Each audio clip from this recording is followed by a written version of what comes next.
I'm Marty Cohn, and this is BCTV's Meet the Candidates 2020, sponsored in part by Brattleboro Savings and Loan. This series affords you an opportunity to hear from the folks running for elected office. Today, our guest is John Lyddy, a Republican Party candidate for Windham County State Senator. Welcome, Mr. Lyddy. Thank you.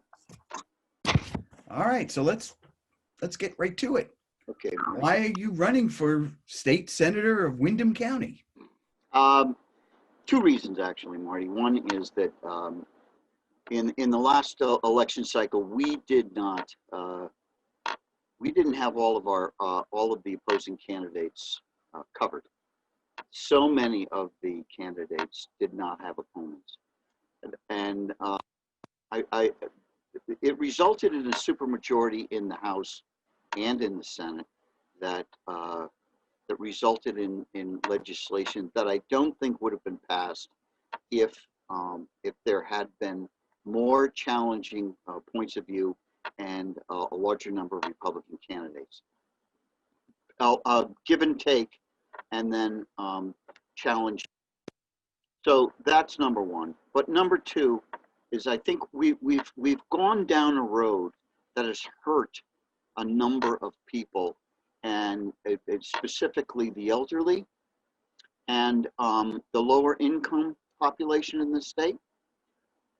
We have passed legislation that has cost them in dollars and cents when it comes to heating, when it comes to even just getting their cars inspected. Think about an elderly woman, 89 years old, goes to get her car inspected, is told that it's going to cost her $1,500 for emissions in order to get the car inspected.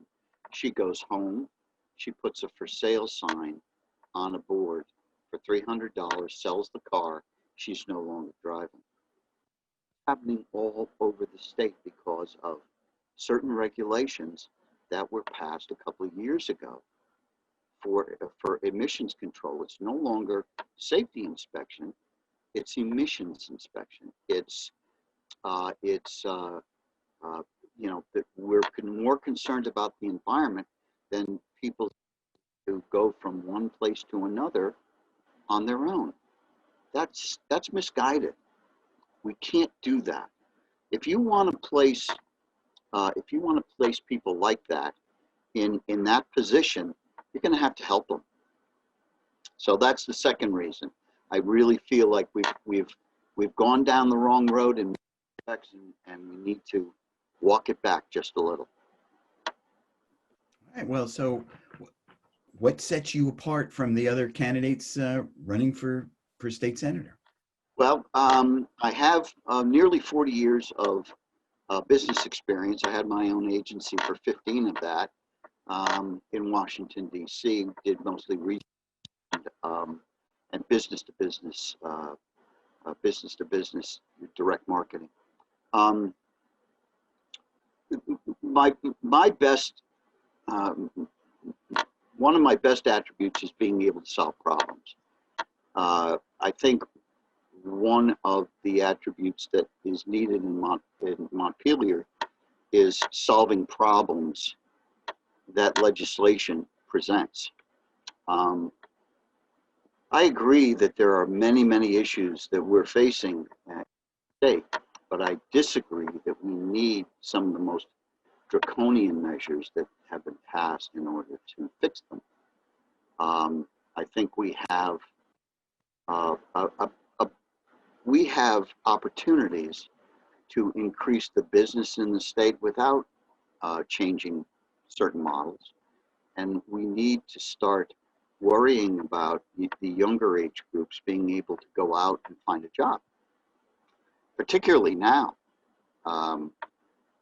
We've got sectors of the state where people cannot find a job in their sector where they are experienced simply because of policy. So we've got those things to change, and my experience it really does give me, both my education and my experience are huge assets. They always have been. All right. So if you're elected, what would be your top two priorities? I think the top two priorities: get business back on its feet. That's going to take at least a year and a half to 2 years. Don't believe the rhetoric that it's going to come back very quickly, simply because I believe 20% of the businesses that have been, whose doors have been shuttered because of policies, won't be able to open back up because the working capital is now gone. The working capital has been used by business owners to survive. So that's all gone. And if we were smart, we might want to set aside a certain amount of the money that we receive from the federal government in order to get the working capital back in the hands of the people who are willing to open their doors back up again. So business back on its feet. And then the second thing would be dialing back a lot of these regulations that have placed the lower income groups in this state in very bad positions. If I could do those two things, I think I'd be a success. And it's going to be multidisciplinary, so I'm going to have to be a jack of all trades, if you will.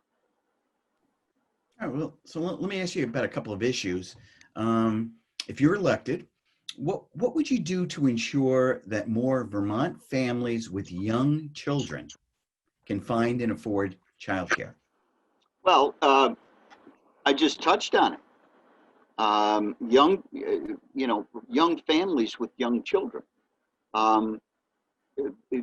One of the keys to that is getting the engine going. Now, we have Dr. Dinosaur, and Dr. Dinosaur is used by a large number of families. But there are a number of families that have access to other medical plans. We need to start using the access to all of those different plans. Part of the way of doing that would be to give families access, or helping families access their own medical care or medical plans from their businesses with subsidy. That would go a long way. And businesses, if we were able to encourage businesses to access subsidies for with children, that would expand the number of children that have access to Dr. Dinosaur, because it would take the financial pressure off of that plan. Second thing, it would make it cheaper for families to access their own plans than to access Dr. Dinosaur. Second thing, I think, is to reduce the number of mandated coverage items. There are some that are incredibly expensive and are not doing the kind of good that we think they're doing. So between those two, I think we could achieve a 20% increase in the number of families that have coverage. Not easy to do, because you need the cooperation of businesses when it comes to young families. It means that we need businesses that are willing to open back up again, number one, and it means that we need families to cooperate as well by accessing plans that they have with their businesses as opposed to with the state. Okay, so that's about accessing healthcare. I was asking about childcare. Oh, I'm sorry. Okay. That's okay. Yeah. No. Childcare, different animal. We passed a number of regulations that required individuals individuals, child care providers, and the daycares work with, they require 21 credits in order to certify that they with the state. I applaud the state's need to make sure that individuals are certified as child care providers. But the cost of doing it is enormous.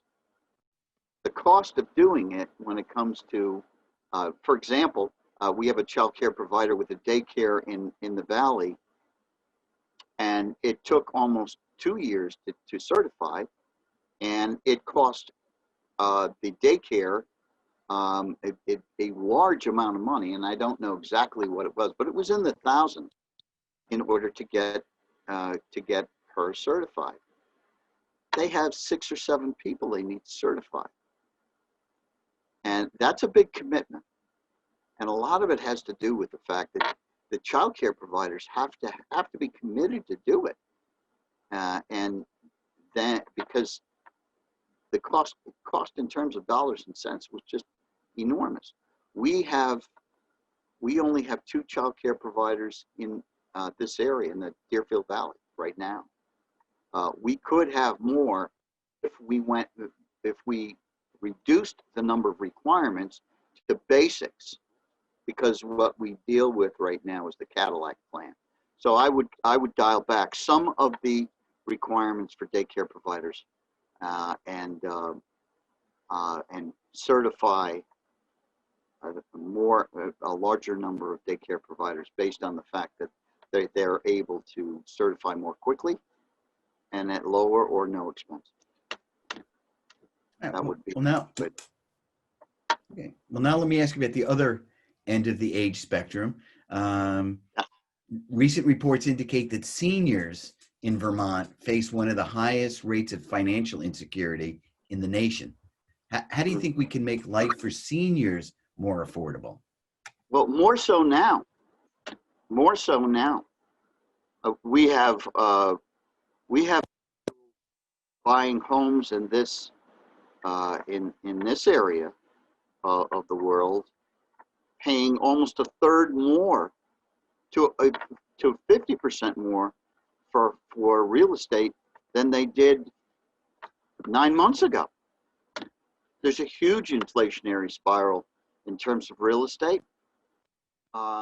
We're getting an extremely large influx. It's costing more for foodstuffs. It's costing more to register cars, as I said before. It's costing more for everything seniors do. And there are very, very few ways that we can help the seniors without affecting the tax base that exists right now. If I had to examine the circumstance a little bit more carefully, I would have to say that if we can provide a tax break on the real estate for seniors, very much like, for example, a reverse mortgage, I think we give the seniors a great service.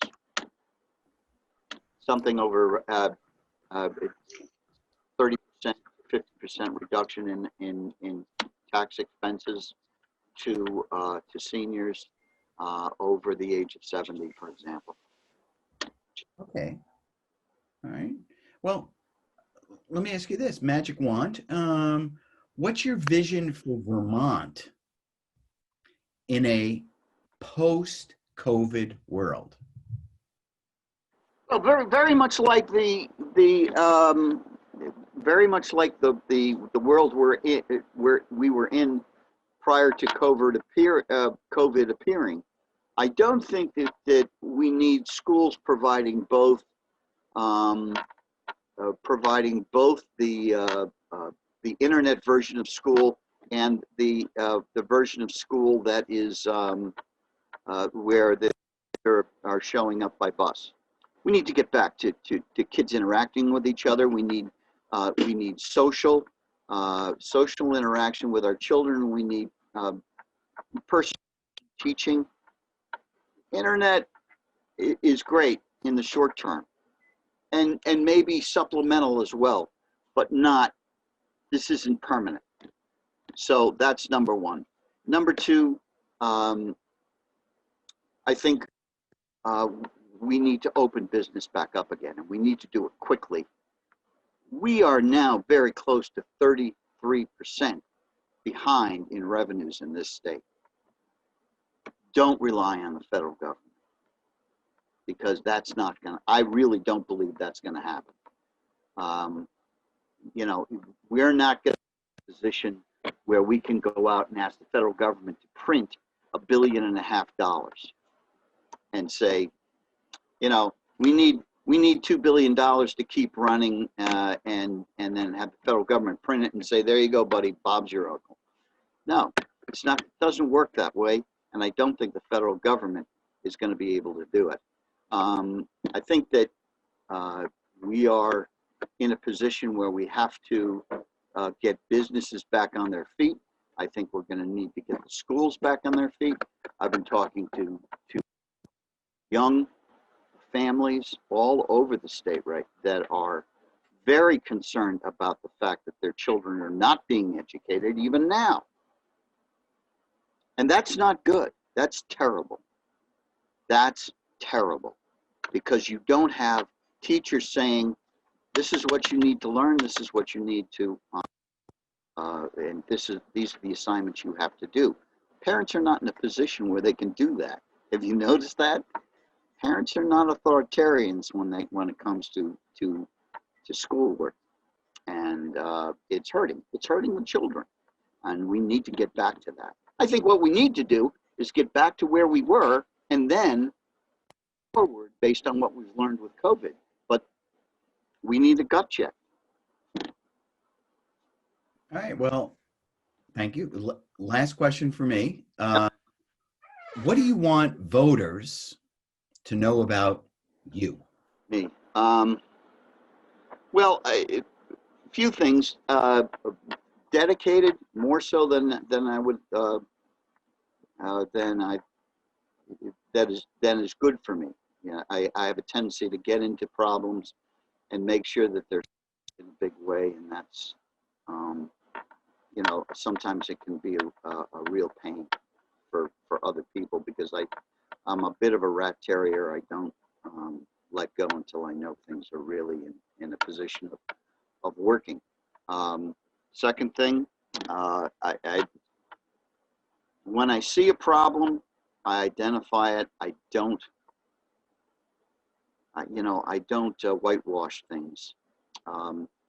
If I feel there's going to be a problem down the road, and just as an example, most recent legislation that was passed, 688, and the revisions to 250. You know, goals, Marty, absolutely laudable. When you say, you know, clean air, clean water, clean everything. Let's get our all of our environment cleaned up. But two things: constitutionality. Legislature has no right, based on the state and the U.S. Constitution, to dictate to agency. That's the person who is involved in making sure that agencies are run properly is the governor, not the state legislature. State legislature can recommend all of the rules and regulations and laws it wants, but it's up to the governor and agencies to do that. I would have never even passed that legislation simply because it's not going to stand up. It's a waste of time, big waste of time, and I in the position of wasting people's time. I don't want. It bothers me greatly that they even spend all of that money and all of their time doing that. So that's me. All right. Well, John Lyddy, a Republican candidate for Windham County State Senator. Thanks for being on the show. Marty, thank you very much. The general election is Tuesday, November 3rd. Remember, you can vote early in person. You could vote absentee by mail. You can vote absentee hand delivered on election day.